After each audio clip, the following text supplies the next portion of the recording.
Hello, my name is Dan Colgan, and I am the organist and music guy here at Gloria Dei Lutheran Church in Olympia, Washington.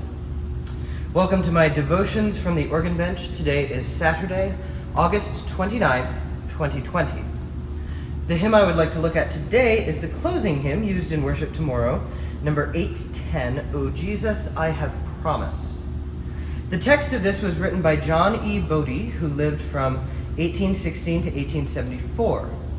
Bodie was born in St. Pancras, England, and was the son of the head of the foreign department of the post office. He was an Anglican priest who wrote this text for his children's confirmation. He also published 2 books of poems as well as a collection of hymns. Originally, this hymn was 6 stanzas or 6 verses long. Verses 4 and 6 are omitted here and in most uses of this hymn. It's worth mentioning that in the original publication of this, Bodie wrote this in plural form.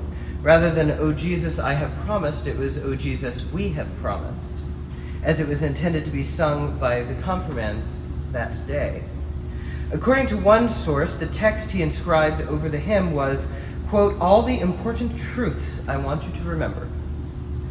Here are verses 1 and 3 as found in our Evangelical Lutheran Worship hymnals. O Jesus, I have promised to serve you to the end.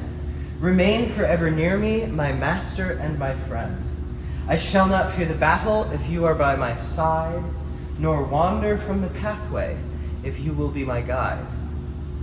O let me hear you speaking in accents clear and still, above the storms of passion, the murmurs of self-will.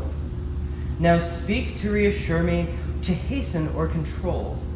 Now speak and make me listen, O guardian of my soul. Now, we're not sure what tune this was sung to during Bodie's time. Our hymnal and its predecessor, the LBW, the Lutheran Book of Worship, use Munich. Now, Munich is rather a tune that isn't a tune. Well, it wasn't a tune, but has become a tune. Well, okay. Maybe let's call it a Frankentune. What I mean is this. If you look at the bottom of your hymnal, you'll notice under every hymn there's a place where it says who wrote the text and who wrote the music. Where the music is in this hymn, there's no composer listed. It just says Neuvermehrtes Gesangbuch 1693, referring to a hymnal published in 1693. Gesangbuch literally means hymn book. 1693 was a weird time in Germany. J.S. Bach was only 7 or 8 years old, and the state of music there was a bit scattered. So these hymn publishers, when they needed a new tune, would often take bits and pieces of tunes from different places, combine them, and kind of hope for the best. That's why I kind of called it a Frankentune earlier. Maybe I should trademark Frankentune. I don't know. Anyway, this Frankentune, if you will, seems to have stuck more than others, probably due to the fact that Mendelssohn used it in his oratorio, Elijah, setting Cast Thy Burden Upon the Lord to the tune.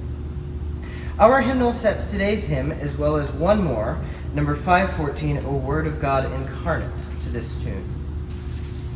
Now, I must acknowledge that the use of Munich seems to be almost exclusively a Lutheran thing, with probably one exception. My Westminster Choir College fellow alumni and friends will probably recognize that Warren Martin used this hymn tune with this text in his Anthem of Dedication, which we use every year at the commencement there. But that's about where this pairing ends. According to the website hymnary.org, which tracks thousands of published hymnals and is probably the largest hymn database in existence, about 53% of hymnals use the tune Angel's Story when paired with this text. 22% use a tune called Day of Rest. 11% use a tune called Wolvercote. 5% use Munich, use ours. And 2% use Nyland. There are about 10 other tunes which are used in other places, but usually with only 1 or 2 instances each. So today, instead of an improvisation from me, I'm going to take you on a tour through the 5 most popular melodies paired with this text. I'll go in order of their number of appearances in hymnals from least to most. So, I will start with Nyland, then I will go to Munich, which is ours. I'll go to Wolvercote, followed by Day of Rest, and I will end with Angel's Story. I know from your comments on my devotions in the past that many of you grew up in different areas with different faith backgrounds.